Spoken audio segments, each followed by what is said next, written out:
Welcome to Cardinals Cover 2 with Craig Grialou and Mike Jurecki. Cardinals Cover 2 is brought to you by Arizona Cardinals Podcasts. Visit azcardinals.com/podcasts. From the Dignity Health Arizona Cardinals Training Center, here's Craig Grialou and Mike Jurecki. Well, 7 days and counting until the start of free agency, 50 days and counting until the draft. And, of course, the latter is what is dominating the conversation. And, MJ, it is not going to end anytime soon. No, and, we'll get into some of the particulars of why this situation arises. And if I'm the Cardinals, I keep my powder dry. You go to these pro days, you bring in 30 up to 30 visits, put them on the chalkboard, do a little meet and greet, get them away from the facility, have some dinner, break bread, see how their manners are.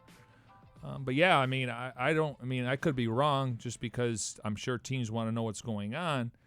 And we reported on Monday the Cardinals are not shopping Josh Rosen. And again, that doesn't mean teams can't call. So True. It's a fluid situation, but they're going to do the right thing. And as of today, I really don't know if they know who the first overall pick is. We can guess. But that, at this point, I think it's 3 or 4 players and really good players. Obviously, quarterback trumps that. Well, I think there's only 3 or 4 people that actually know for certain what the plan is or if a decision has been made or when a decision has been made, and no more than that. Yeah, usually they set the 120 board. And that hasn't even been done yet. That won't be done until, after free agency because then you still rank the players, and they have a free agent board. And then they had over 300 grades on there. And then you got the pro day. And, again, I don't know how much organizations put in the pro day, but obviously you want to have someone there.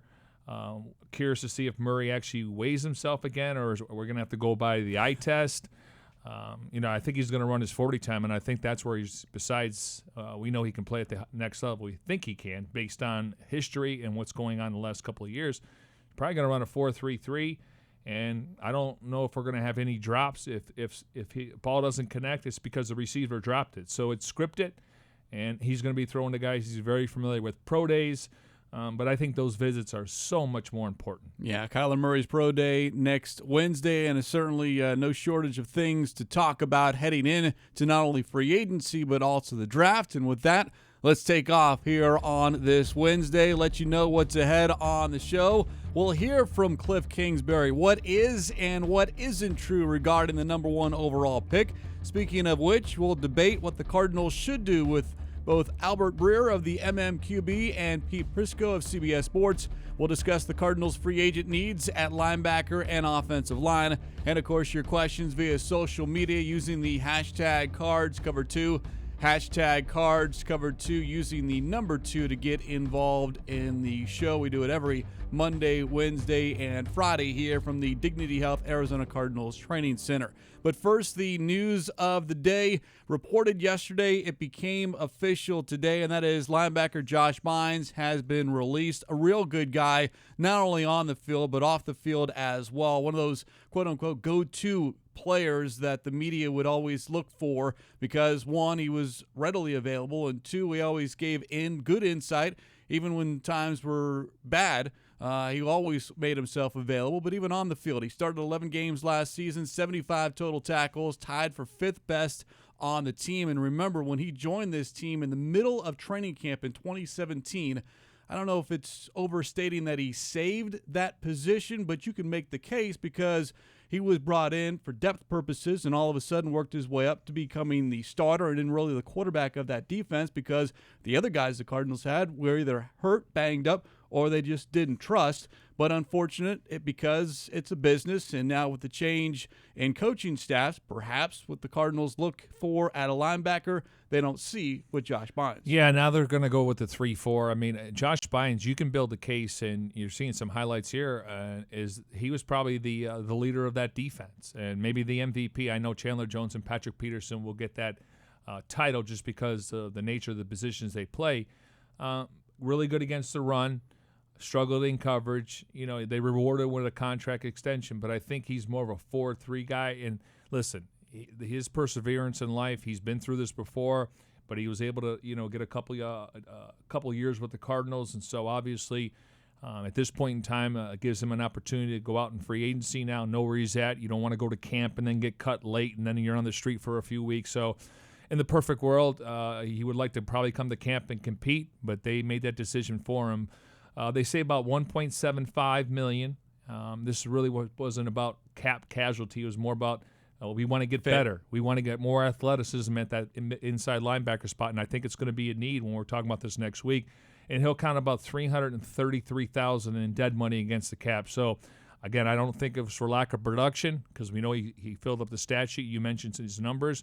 I think it was a case where they want to get more athleticism at that position. Well, it was just last March he was rewarded, as you talked about, a contract extension, 3 years, and here we are 1 year later, and now he is out on the streets looking for work for the upcoming season. Bynes did go to social media and tweeted out his appreciation for everything the Cardinals have done for me and my family the past 2 seasons. Nothing but love from my guys there. Can't wait, parentheses, Bart Scott's voice, for new opportunity. Of course, we wish him well. Can't say enough good things about Bynes, not only the player, but the person as well. And sometimes that latter part is what gets lost because we only care about what guys do on Sundays, but certainly a leader on the field and a leader off the field. So best of luck to Josh Bynes moving forward.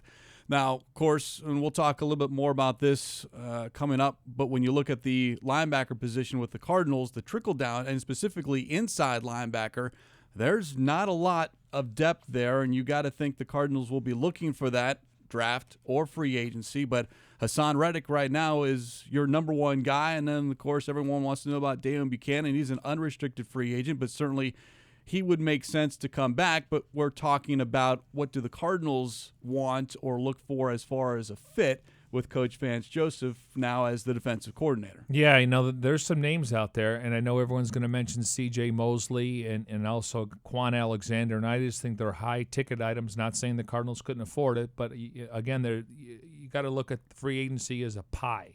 Everyone's going to try to get a slice. Some are going to get bigger slices, some are going to get smaller slices, so unfortunately, you can't do everything in just one offseason, but we know they have to improve this roster. So I take those two and I put them on hold. If they get them, fantastic. You look at K.J. Wright. He's a free agent, okay? Jamie Collins is a free agent. You look at from Philadelphia, I want to say Nix. He's a free agent. So there's about 4 or 5 guys that maybe not be in the top tier, but they're 27, 28 years old now. They're also – some of these guys are coming off injury. So there's a reason why teams are cutting them. Either they don't think the project the future and the money they're making. So there's a reason. But, hey, somebody else's loss could be the Cardinals' gain. So from that standpoint, yes, the good news is they don't line up this Sunday because you and I are having a conversation. Who are the linebackers? You throw in Dennis Gardeck and Zeke Turner. I think Gerald Hodges is a free agent. They let Bynes go. So that's a position of need, and I think we'll be having this conversation next week. Yeah, and, of course, a little bit more on the linebacker position later on the show here on this edition of Cards Cover 2. Now, last week, as we go back to the draft discussion here, Cliff Kingsbury found himself in Indianapolis for the scouting combine. First time as a head coach, and, his overall thoughts on the whole experience last week. Just really to watch mannerisms, watch body language. Obviously the throwing, they wouldn't be there if they weren't great throwers and great athletes and great players. But you can see a lot of kind of behind the scenes, how they interact with other people and how they carry themselves. And I felt like the formal interviews were incredible, how much you can gather in those 15 minutes. We have Steve in there and we have other scouts and coaches, and then to have Mr. Bidwell is huge and very impactful in that setting. But you can gain a lot of information in those 15 minutes about a young man and who they really are. That was Coach yesterday with Paul Calvisi and Lisa Matthews. The Kingsbury Chronicle podcast airs every other Tuesday at 3 p.m. And, of course, with Kingsbury in Indianapolis, a part of that conversation he had with Paul and Lisa was just how much fun it was to kind of run into different people and, of course, running into a lot of what he now looks to as his peers. I mean, the different coaches that he'll now be facing on the field, a chance to kind of meet face-to-face for the first time. And he talked about one of those encounters with Rams head coach Sean McVay. He's been great, honestly. We know 2 times out of the year we'll be going at each other, but he's been very helpful in some thoughts and scheduling, logistics, and things of that nature, which has been great. Because everyone's watching each other's film anyway, right? Yeah, no doubt. You're always studying guys that you respect in the game and trying to, gain ideas and figure out how you can do things better. And so it's an open book. And I've noticed the camaraderie amongst the NFL coaches is really strong. I think everybody understands the high, stress positions that we're in, and they try to have each other's back as much as they can. Unless, of course, it's the week that you're facing that team, and then all bets are off because you're looking to win on Sundays. But you had talked about it last week, the encounter between McVay and Kingsbury, in which McVay was saying, all that stuff that you want to do with 4 wide receivers and motioning them out and running it, you just can't do that. And, Kingsbury's like, oh, really? Okay. And it's a lot of joking. But to Kingsbury's point, it is a fraternity. And hey, look, it's a very exclusive fraternity. There's only 32 of these. So, yeah, to a certain extent, I mean, you don't have to get along with all of them, but I think they all respect what they're being asked to do for their respective teams. Well, I mean, if you look at it, the fact that Cliff Kingsbury's the head coach of any NFL team, just go back to he gets fired, less than a 500 record. Obviously worked with a lot of good quarterbacks, and we're seeing the fruits of the labor at the NFL level, but at one point, he was going to be USC. He was USC's offensive coordinator. And the Cardinals said, hey, if you want to take this job, you're probably going to have to let that go. And then he visited Sean McVay after he was fired. So, and I think we've discussed this, and I think the Cardinals, if they would have hired, an Adam Gase, Jim Caldwell, a Ben McAdoo, the thought process was bring in Kingsbury as the OC, but if this team had success, they were going to lose him in 1 year. So they bypassed that. But he had plenty of opportunities, whether it was college football or actually picking the brain with Sean McVay for a year and then become the hot name. So they skipped that part, and the rest is history now because he's under contract for at least the next 4 years. And this hire, you're hoping it's for the next 5 to 10 years. Oh, absolutely. As we broadcast here on this Wednesday from the Dignity Health Arizona Cardinals Training Center, and doing so in our Bose QC35s. Go to Bose.com for more information. Not only did Kingsbury said he had, quote, fun in Indianapolis, but he also referred to the Combine as a media spectacle. And yeah, MJ and I were both there, and we can attest to that as far as the number of media, both teams, national media, different local media, everyone trying to get the scoop. And of course, with what we've seen, read, and heard since returning from Indianapolis, everyone believes they have the story, a lot of opinion, predicting, even some reporting. The Cardinals will draft Kyler Murray. In the event they don't draft Kyler Murray, Kingsbury asked directly yesterday, has a decision been made on who the number 1 overall pick is going to be? No, it's 50 days out, so I don't think any of us have a clue at this point. But it's fun to hear all the how I've said I do and that it's a done deal and all of those things. So you just roll with it and enjoy this process. All right, so confirm or deny, because here's the report. Adding fuel to the Kyler Murray fire, Cliff Kingsbury was telling people last night that it's, quote, a done deal that Cardinals will select the Sooners quarterback with the first pick of the draft. Yeah, I mean, just rolling around Indy saying it's a done deal. So I would have to adamantly deny that. But that's what's reported, so it's got to be true.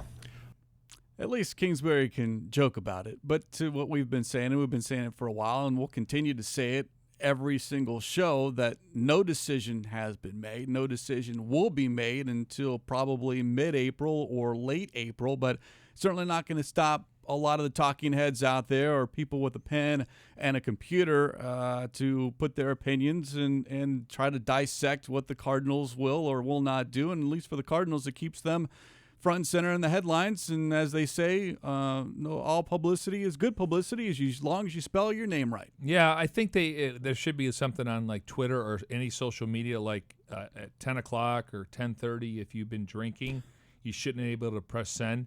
Because I remember a few years ago, Matt Miller, who does drafting and has a website and obviously puts on a mock, he did admit that he was out and about drinking, and he was told that the Cardinals were going to take Matt Barkley in the first round. Matt Barkley dropped to the 4th round. So, and Tony Pauline, he's a guy that's at the Senior Bowl. He watches college football.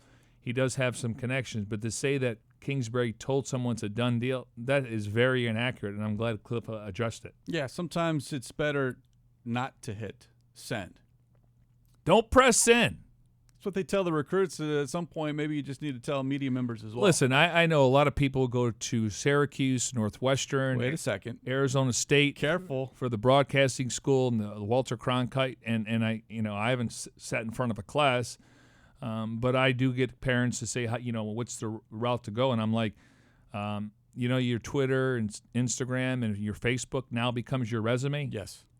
So if I was in anybody, which I don't, I would say, let's put up your Twitter account for the last year. And I would just put certain words in there, and it would pop up on your Facebook. And I'm not saying, you can't have a life on the side, but you better make sure that you don't have things that's going to come up in the future. And it applies to a lot of things in life. Yeah, just be careful out there. And, of course, there's 50 days until the draft, so 50 more days of this misinformation, disinformation, whatever you want to call it. What's the word we're hearing? Smoke silly screen. Season, line season, smoke screen. Bottom line is feel free to watch everything, have you read been able everything. to, just don't believe everything. Now, excuse me. Or anything. Have you been able to filter from fact from fiction?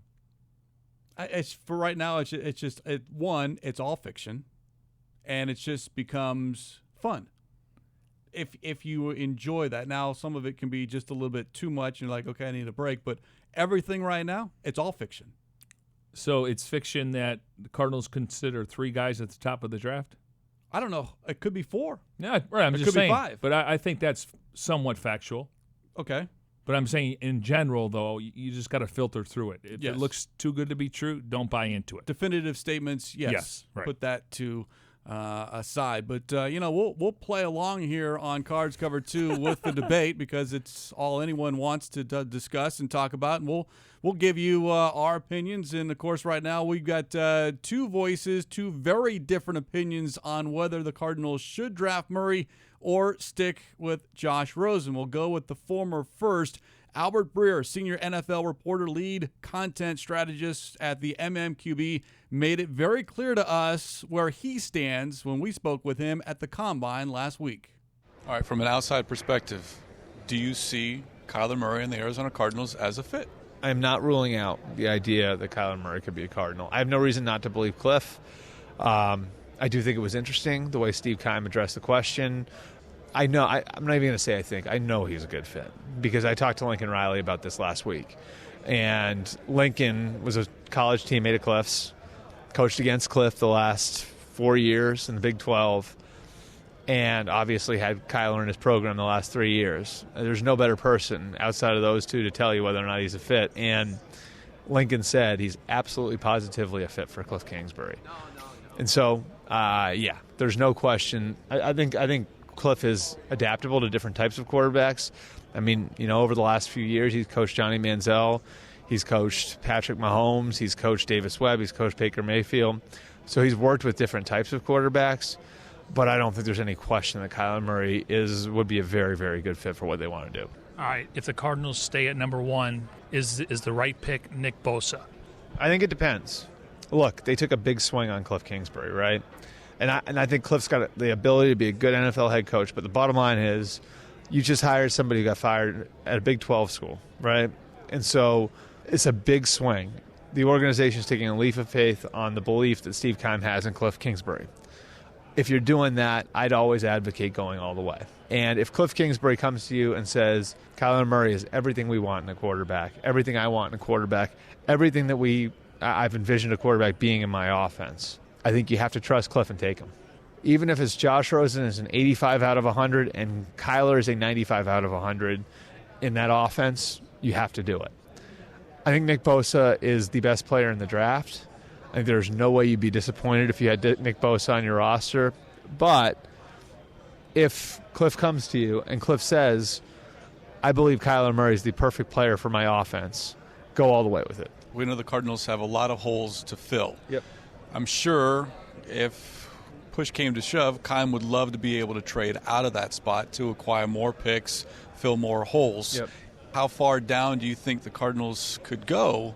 And would there be a lot of interest in that number 1 overall pick? I think the Cardinals, if they're not taking Kyler, would listen. to offers. I think San Francisco and the Jets behind them would be motivated to move down, just because those two teams have holes to fill. The Jets don't have a second-round pick, and so I think the teams behind you are, basically going to be putting for sale signs in front of their picks based on whatever the circumstance is. If Nick Bosa falls to 2, maybe the Niners decide we should got to take him. I would say that the marketability of those picks is going to depend on the quarterbacks getting hot. Generally, teams don't make huge moves up the board at that level, like in the top 10, unless it's for a quarterback. And so I think a lot of your ability to market that pick and get the right value for that pick is really going to depend on whether or not Kyler and Dwayne Haskins get really, really hot, the way Jared Goff and Carson Wentz got really, really hot 3 years ago.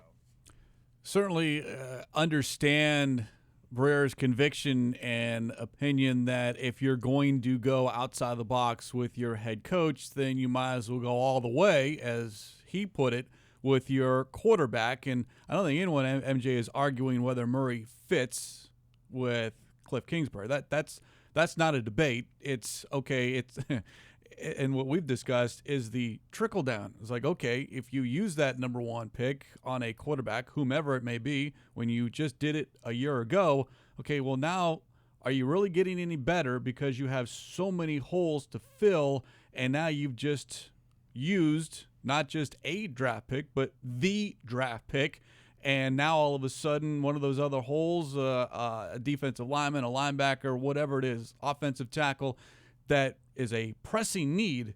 Now all of a sudden, instead of getting the top guy at that respective position, now you're getting the second, third, maybe fourth at that position. Yeah, I don't think they would move down too far. I don't know what the number is. I can give you 5 names right now that I think are worthy of, at least 4 I would consider the first overall pick in the draft, and then Quinnen Williams, Nick Bosa, and I would throw in there Josh Allen, and, of course, Kyle Murray. I can get a 5th for you. Gary out of Michigan, Montez Sweat. Yeah, I watched him play a couple times. He'll show off for one play, and then you don't see him for 2 quarters. But he was a workout warrior. I just wondered, does the workout match the tape? So I don't think they would go down too far. Now, listen, we've talked about, hypothetical, if they have to make a decision and take Murray, what does that mean for Rosen? I'm holding out for a first-round pick. Now, Washington has interest. Don't know what the Dolphins, maybe they're looking at next year's draft, or maybe they're going to try to get a free agent because they're going to move on from Tannehill. Miami has 13. The Redskins have 15. The Redskins have 45. The Patriots have 32. So even if it's a 2020 first-round pick, I would listen. Okay, because, listen, Josh Rosen was a top 10 pick last year. I'm not giving him away. And it's a fluid situation. We'll just have to wait and see. Going into the combine, I got to be honest, though, my thing was Rosen and Bosa, and try to get a wide receiver, an offensive lineman, or inside linebacker at 33, if not move back in the first round. Now it's Murray and somebody else at 33. You still can get a wide receiver there, inside linebacker, offensive lineman. So I want it. Just because I thought they were going to ride with Rosen. Now, I understand the circumstances here, okay, and it's hard to judge Josh from last year. But if there's one guy out there, and there's 3 right now I can think of, that fits Kingsbury's offense to a T, it's like syncing up your computer to your phone and your iPad. Mayfield, Mahomes, and Murray. We'll see what the Cardinals decide to do, but we heard from Albert Breer on the Kyler Murray side of things. On the opposite side, and doing a 180 as far as his conviction, is Pete Prisco, senior NFL columnist for CBSSports.com, all in favor of keeping Josh Rosen. Overall, the number 1 draft prospect in 2019 is who? Nick Bosa. And I don't think there's any question about it in my mind. Look, I always put a big premium on the quarterback position, so I kind of tend to sway more to that position and try and elevate them. But in this class, it's all about the edge rushers, and Nick Bosa is the best in this draft class. And if I'm the Arizona Cardinals, I'm picking Nick Bosa. Or I'm getting out of there and getting extra picks and still getting another pass rusher. Because I know all this talk about the quarterback, but come on, give me a break. They got a quarterback. They don't need a quarterback, so go get some pass rushers. Okay, that's a rare opinion here in Indianapolis, because most people we've talked to, you take Kyler Murray and you figure out what to do with Josh Rosen. Why do you feel differently? Is it just because of what you said as far as it's all about attacking the quarterback? Well, no, it's about solving the quarterback position, but how do you know if you solved the quarterback position yet in Arizona? I mean, look at that team last year. The team they put on the field at the end of the year was one of the worst teams I've ever seen in my life in terms of offensive line play. That team was awful, and David Johnson couldn't do anything. They didn't have any real threats outside. Larry Fitzgerald, look, I love the guy, but he's a slot receiver now. So go ahead now, kid. Go ahead and make plays. I mean, it was unfair to him. And he had a disastrous situation with the coaching staff and everything else. So, no, it's unfair to judge Josh Rosen on what he did last year. So you're going to give up on Josh Rosen based on what happened last year to go get a 5'10" quarterback? Are you kidding me? It's lunacy to even consider that in my mind. All right, speaking of that, it's more hypothetical, but if they decide that they want to key on Murray, what do you think you can get for Rosen? Maybe a late 1 or 2. So maybe possibly Belichick at number 32? Yeah, or maybe Jacksonville instead of them getting Nick Foles, they trade for Rosen and get him with a second-round pick, a high second-round pick, because they're high in the second round. Look, if you would have told me that a team drafted a kid in the first round, he plays with absolutely nothing for a season, and 10 months later, you're talking about trading him for a 5'10" quarterback who has 1 year of college football on his resume, I would have told you were nuts. And you are nuts. If they do it, they're crazy. They are absolutely out of their mind. I mean, this kid is intriguing as hell, but you're going to draft a 5'10" quarterback, number 1 overall, who has one year of starting experience? No, I'm not doing that. All right, when you come to Bosa, I'm not buying into this, but father was drafted in 72, only lasted a couple years. Joey was drafted 3rd overall. He's had some injuries. We know that Nick has had an ACL injury coming out of high school, going into college, and then he had the hernias. Now they call it core muscle. I know medical's big here and character and stuff. We don't get the information. But do you have any concerns about the family genes when it comes to injuries? Yeah, I mean, there's some concern there. Absolutely. I mean, you have to. There's a pattern there. John's career was not good because he wasn't that good. I mean, Joey and this kid are going to be big-time players. But there's concern. Anytime you have a pattern of injury history, of course there's a concern. So, yeah, you have to do your due diligence on it. If you come away from it and you feel like he's okay. Look, the kid could have come back last year. Let's be real. He made the smart business decision to get the hell out of there. Why? What kid in that position would go play meaningless college football games for the good of the university when he can go out and take care of himself? I had no problem with what he did, and you know what? Teams had no problem with what he did. Okay, so you're set on Bosa at number 1, and you've got Rosen now as your quarterback. How do you see Rosen and Cliff Kingsbury and what he wants to do or hopes to be able to do offensively at the NFL level? Here's the thing. Everybody says, Kyler Murray will fit Cliff Kingsbury's offense better. Well, isn't the job of the head coach to fit his offense to who he has, not the other way around? So figure it out, Cliff. If Josh Rosen's your quarterback, you figure it out. Josh Rosen could make all the throws in his offense. He just can't run around like Kyler Murray can. Josh Rosen can make every throw that Kyler Murray can make. And you know what? Kyler Murray, put on his tape and show me how many throws he throws into tight windows. And you know, in the NFL, they're all tight windows. So, look, the hype train on Kyler Murray is absolutely out of control. And maybe I'm the guy on the other side of that, but I just sit here and I can't imagine for the life of me this hype that we're hearing. And you said it. How many guys came through here and said, get rid of Rosen and get Murray? What are you seeing? He's 5'10". Am I missing something? He's 5'10", and he started only 1 year. All right, so he weighs in at, 207. Curious to see what he weighs on his pro day. And, when we get to week 14, is he 195 pounds? And, he did make 90% of his throws from inside the pocket. So any concerns about him wearing down based on his size? Absolutely there's concern. But you said he made 90% of his throws inside the pocket. If you pop on that tape, the threat of his ability to run, which is great in college football, makes teams defend him differently. So when he takes the shotgun snap, makes the read inside, pops up and throws a pop pass to a guy wide open, that's not quarterbacking. You can't do that consistently because the threat of your running goes away. It always goes away. The older you get, you start out here. A guy like Kyler Murray will start way wide, right, with his ability to make plays. And as he gets older and he starts slowing down, it shrinks. And eventually, where does it go to? It goes to that pocket. And the question becomes, by the time it gets to that, can you play to that? And that's the unanswered question for him. You know, people keep comparing to Baker Mayfield. Baker Mayfield ran for 200-something yards at Oklahoma. He ran for over 1,000. You defended Baker Mayfield differently. It was the same offense, but you defended him differently. You didn't have to bring the guy down. So Baker had to make tight throws. If you watch Baker Mayfield, he's an accurate quarterback.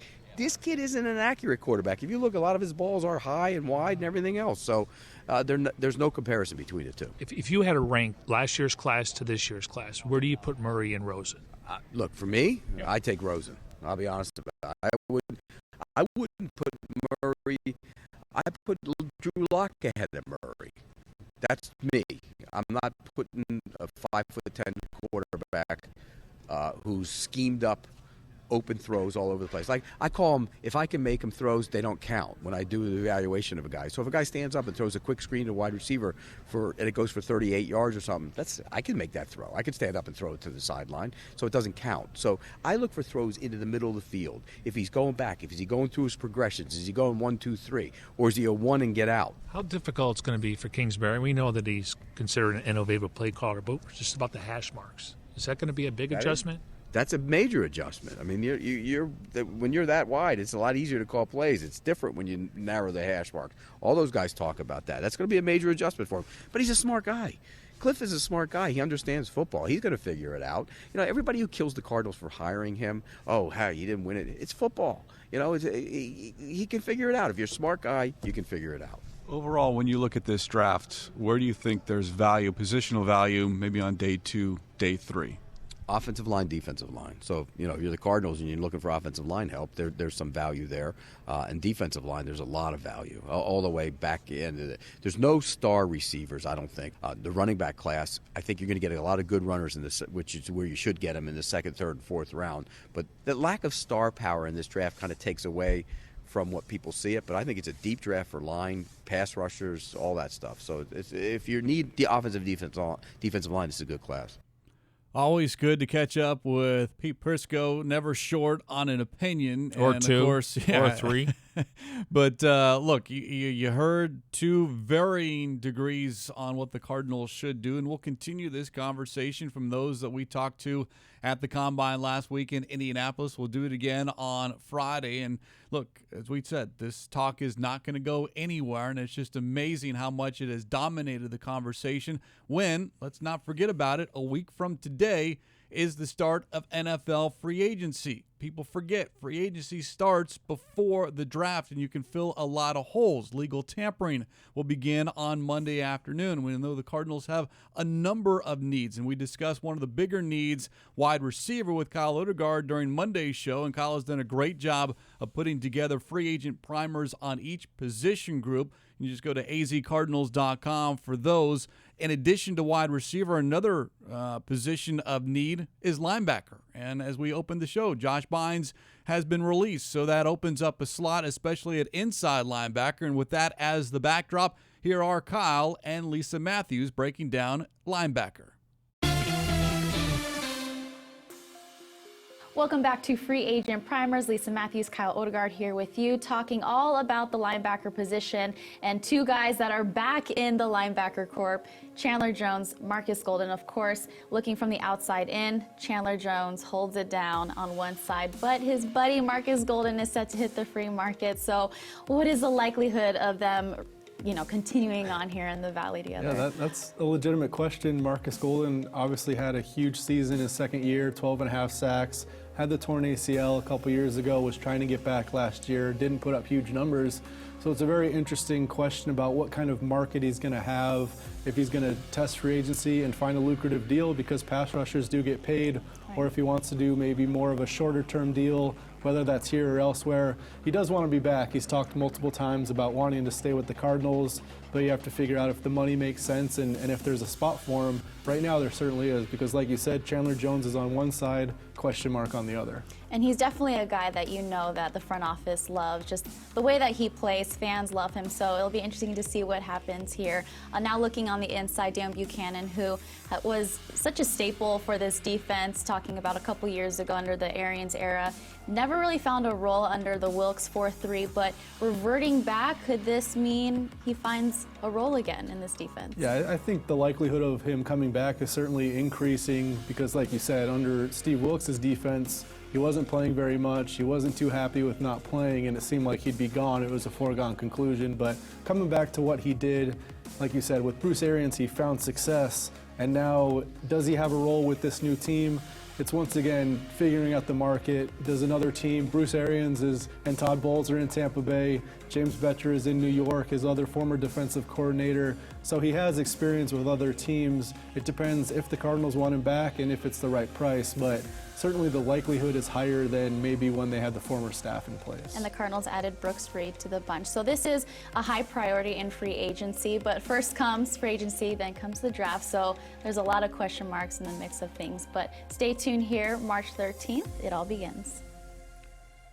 Buchanan, obviously the big name because he's the known commodity with regards to the Cardinals, but some other guys, especially at inside linebacker, that are available. And you mentioned C.J. Mosley. That seems to be the predominant inside linebacker. Jamie Collins, who was released earlier this week by the Cleveland Browns. There's Denzel Perryman from the Chargers.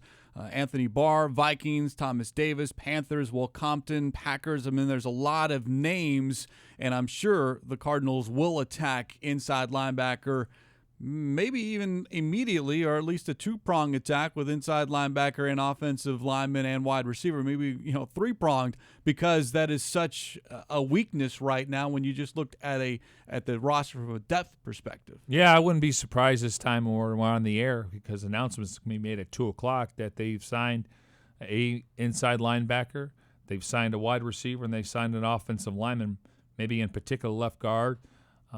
And we can get into some names later in the week there and possibly right tackle. But a couple other names to mention just because of where Vance Joseph came, and you throw in Marcus Robinson there. Brandon Marshall, he's an inside linebacker, not the wide receiver, but he's been there a while. You mentioned KJ Wright, Jamie Collins. The guy that's very intriguing to me, and I think when Todd Bowles got here, he made Dan Buchanan the hybrid dollar linebacker. Mark Barron, he got released by the Rams. You mentioned Mosley and Quan Alexander. I think those are high-ticket items, but there is at least 4 or 5 guys, depending on what you like. And what they're going to look for is the guys that can play all 3 downs, can go from sideline to sideline, has some speed, but also you're going to make the calls on defense. You're going to be the captain on defense. You're going to have a green sticker on your helmet. Not only are you making the calls, you got to get guys lined up. And I think that's where Buck struggled a little bit. Curious to see what kind of markers out there for him. But it's not like it's a thin position. There's veteran players out there, and they've been released for a reason, whether it's injuries or cap number, and they got to sign other players. But I'm intrigued that there is at least 4 or 5 guys you can consider for that position. Now it's just a matter of which one they zero on. Do they get the second or third guy? At that point, it really doesn't matter because you're hoping he can come in here and be your starter. Another position of need, and perhaps the biggest, because you need someone to protect your quarterback and open up rushing lanes, and that is offensive line. With regards to that position group, here are Paul Calvisi and Darren Urban breaking down the free agency with regards to O-line. All right, if I said there were 10 different starting combinations and 7 straight games with a different starting combo, you would identify the position group as? Offensive line. Yes, indeed. And there were 7 guys who ended up on injured reserve. There was 1 starter who was cut mid-season. The Cardinals need to hit the big red reset button on the O-line, don't they? I mean, I think everybody knows that. Steve Keim knows that. I mean, I don't care what kind of offense you're running, even if you're talking about Cliff Kingsbury and moving the ball around and quick passes or whatever it might want to be, you've got to find a way to protect. You've got to find a way to create more of a running game. That was absent last year. And look, in the past, they've gone the free agency route.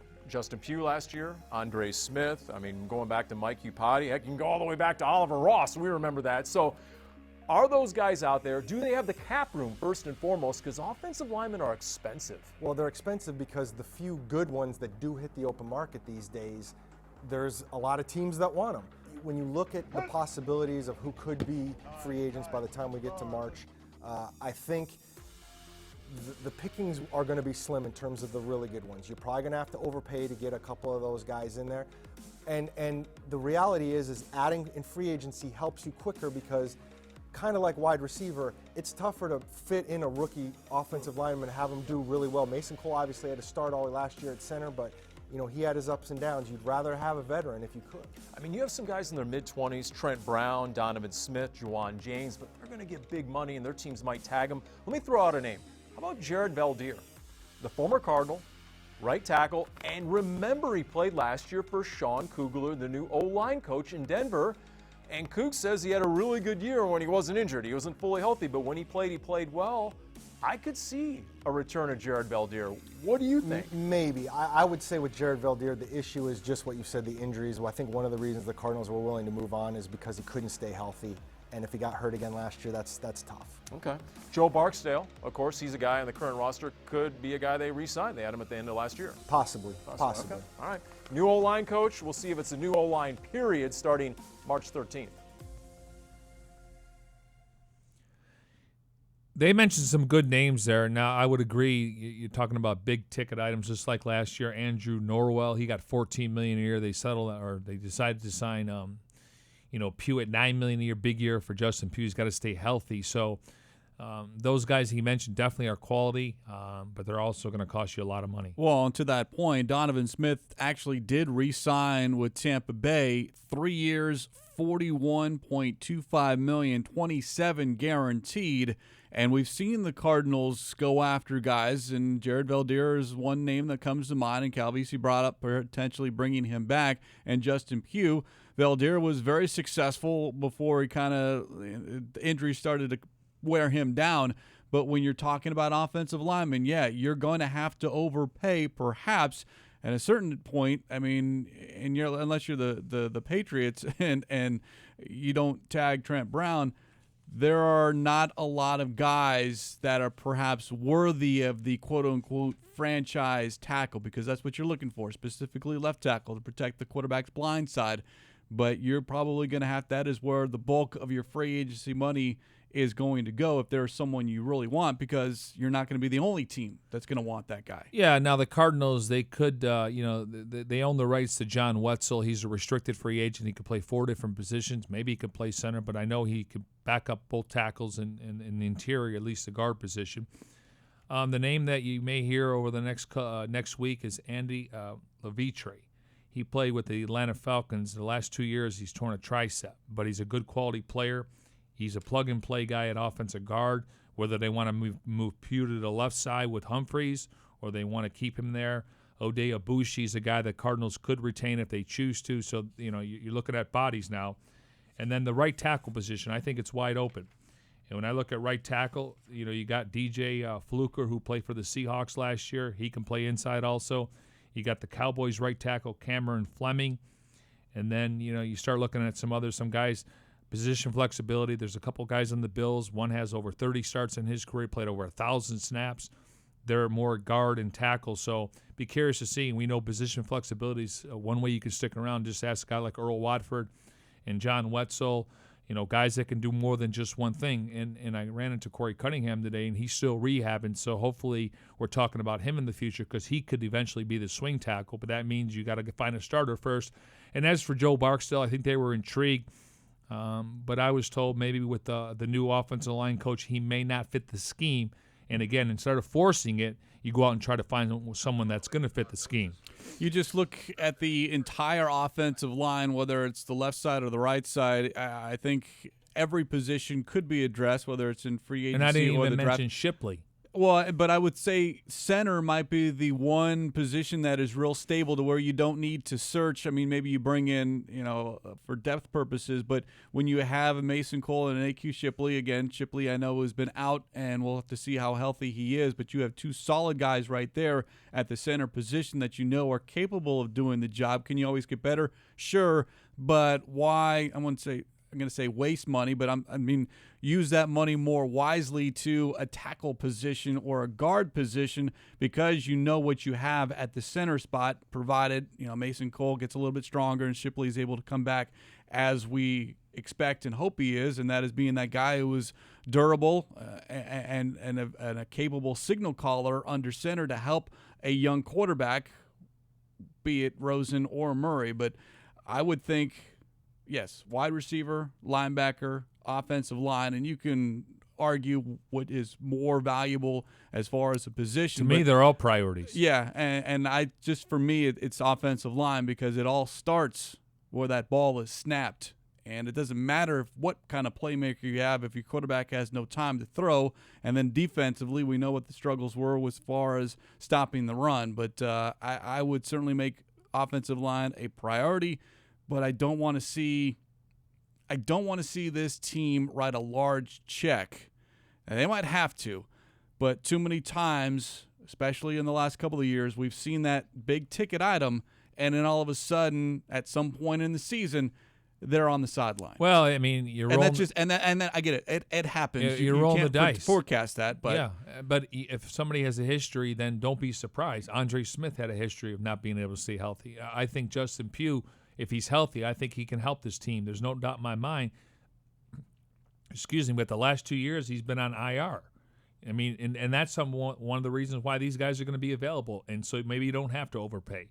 And maybe we're going to see less than usually if you want to go out and get a guy like Pugh's a prime example. 5 years, $45 million, $9 million per year. Well, maybe we start seeing 3-year deals because the CBA is coming up.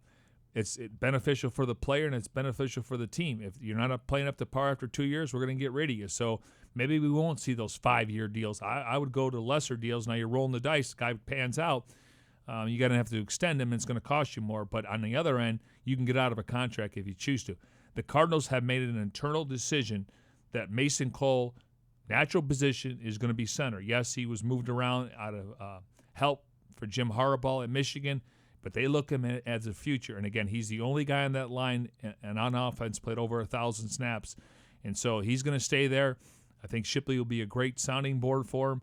But Shipley could play guard, even though he's undersized. I love his blue-collar mentality, his physicality. He knows the game. He's gone against, the Fletcher Coxes and Aaron Donalds of the world, Michael Brockers. So I think Shipley and Wetzel, and if Ode Abushi comes back, I think you're providing some good depth there. But you got to get better with the front line, left guard and right tackle. We continue here on Cards Cover 2 just ahead. Bird Gang sound off as we broadcast from the Dignity Health Arizona Cardinals Training Center, and doing so in our Bose QC35s. Go to Bose.com for more information. Your questions via social media using the hashtag Cards Cover 2. Let's hear from the Bird Gang here on this Wednesday as they sound off on Twitter and Instagram. Speaking of the offensive line, user wants to know, better offensive line coming from draft picks or free agency? Both. I mean, if they draft a lineman in the second or third round, he's obviously going to be on the roster. You're not going to cut a guy you drafted in the first 4 or 5 rounds. And he could be your swing guard. He could be your swing tackle. So I think it's going to be both. And I think a lot of positions they're going to have to address what we've been talking about since the season has ended. Double up. Not only on the offensive line, defensive line, linebacker, wide receiver, double up. You got the cap space to do it. Don't overpay. Easy for me to say because sometimes it comes down to money and fit. And then you've got the draft coming up, and they have 11 draft picks, so it'll be interesting to see. But I'm excited to see what they do. Well, with regard to free agency at offensive line, as you heard Darren Urban mention in that free agent primer, those guys you expect to play right away because, as we've seen, it takes a little bit longer for college offensive linemen to adapt to the NFL level. And I think that's something that's been very clear since Bruce Arians got here, and what we're referring to is guys don't get in a 3-point stance. They're in that spread formation, so they're in a 2-point stance because they're going to get beat off the get-off from the outside linebacker or the edge rusher coming off the edge. So I'd rather have veteran guys in there, but I want to give Mason Cole a lot of credit. I know he got pushed around a little bit, but he learned a lot last year, and one thing he's focusing on this offseason, getting stronger not only in the upper body, but also maybe in his lower torso so he can take some of those hits. More free agency here on Bird Gang Sound Off. The chances of C.J. Mosley signing with the Cardinals, and do you see a fit there? Oh, he'd be a great fit. I think there's 30 other teams. I do think he goes back to the Ravens. They have a history of not putting the tag on guys. He's a former first-round pick. He's the perfect age for a free agent. If they lose him, I'd be curious to see if the Steelers go after him. We know the Steelers have compiled linebackers over the years, so you can weaken your opponent and then gain something there. But he'll be a wanted man, but I do think he stays in Baltimore. I'll just add that I think we make a big deal sometimes on when a franchise tag is not used when it's expected. it doesn't mean that team doesn't have interest in that player. It just they either choose not to, and they'll still continue to negotiate. It just now means some other team can come in, and you do risk, and the Cardinals know all about that. They tagged Chandler Jones, ended up signing him to a long-term deal, but some teams are okay with just keeping that conversation going as to saying, all right, you're the only guy that we're focusing on. You can't talk with any other teams. Well, when you start looking at the franchise tag for that position, it's the first time he had been tagged, $14 to $15 million. Maybe you get him back at 12.5, and you give him a huge signing bonus. When it comes to the tag, you don't get any kind of bonus. Now it's guaranteed as soon as you sign it, and if you get injured, obviously there's insurance involved. So instead of paying him 14 to 15, we'll get him back at 12.5, and we're going to take care of him with the bonus money. Yeah, good point there. Last question here, and a subject we talked about already. Do you think Marcus Golden's status on whether he remains on the team impacts who the Cardinals draft at number 1? I don't think so. I mean, you would think on paper, 2 weeks ago you had asked me, yes, Nick Bosa, Quentin Williams, even though he's not a pass rusher, they're going to allow Golden to test the waters, and I'm sure his agents talk to teams at the NFL Combine. I'm not saying they're going to get a chance to match the offer. So I would think at this case, it's probably more likely that he's on a new team. If he doesn't get the deal he wants, he comes back here. That's a cherry on a Sunday. But I think he's earned the right to go out and see what he's worth. Absolutely. Appreciate the Bird Gang sounding off here on this Wednesday using the hashtag CardsCover2. Hashtag CardsCover2 using the number 2 to get involved. And the show will do it again on Friday. Marcus Golden, I'll say this, he's made it known he would prefer to be with the Arizona Cardinals, but you could also hear from the number of questions we get it here on Cards Cover 2. Fans want Marcus Golden to remain with the Arizona Cardinals. It's just a matter of, okay, years, dollars, you have to factor all of that in. Best case scenario, yeah, the Cardinals would bring him back, and whether he's a starter or added depth, let's put it this way. You can't have enough pass rushers. We know that. Yeah, and I'm intrigued to see what Brooks Reed did. This is the ultimate big if. If he didn't get injured, he would have been a priority. You're talking about Golden. Golden. Yes. Just like I thought, the way that Gunter played, he would be a priority. But the rumors are he's going to get $6 to $8 million a year. Props to him. 4th-round pick. Didn't miss a game in his career. His father passed away. He shows up on a Saturday, plays in the game on Sunday. So, again, this is part of being a 4th, 5th, 6th-round pick. Now you get a chance to at a bite at the apple, and he's going to cash in. So props to them. It happened to Tony Jefferson, Marcus Cooper, Kareem Martin, Calais Campbell. You can't keep everybody. Again, just think about that pie you buy. Yeah, everyone wants the same slice. At the end of the day, you got to split up the slices, or we can use the pizza reference. You like pizza? You can have my slice if you want, if it means that we can keep you around longer here on Cards. Oh, I'm here to stay. Oh, okay. Fun begins with regards to free agency on Monday, the legal tampering, and then everything can be signed officially 2 p.m. on Wednesday. So what do you call when they meet with agents at the Combine? Is that not legal tampering? Funny how that's more a meet and greet, I guess. But hey, I represent this guy. What do you think about those guys? Apparently, we'll talk to you on the real 11th. well between Nick Foles and a certain team. Oh, that's right. Yeah. Legal tampering. You think they already negotiated the contract? Nick, we're going to give you $25 million a year. I'll take 20. Let's go get some offensive linemen. Yeah, we'll have to wait and see on all of that. Plus, Joe Flacco going to be on the move as well next week on when the league year starts. And quickly here, Antonio Brown, tick-tock. According to reports, he's going to have a deal in place by Thursday or Friday. Well, maybe by the time our next show comes around on Friday. What's your guess? No. I say he goes to the Raiders. I say it doesn't get done that quickly. All right. We'll find out. Can't make the trade until the league opens. Well, of course. But I do think the Raiders So technically I would be right. Okay. Semantics. Hey, we're dealing the truth here. Yep. All facts, right? That's true. Special thanks to everyone's involvement guessing here on this show on this Wednesday behind the scenes. Tim Delaney, Jim Alejandro, Devin Henry, and Jackson Sives. For Mike Jurecki, I'm Craig Grialou. We'll come to you again on Friday. More draft talk and some more free agency discussion as well. We'll see you on Friday here on Cards Cover 2.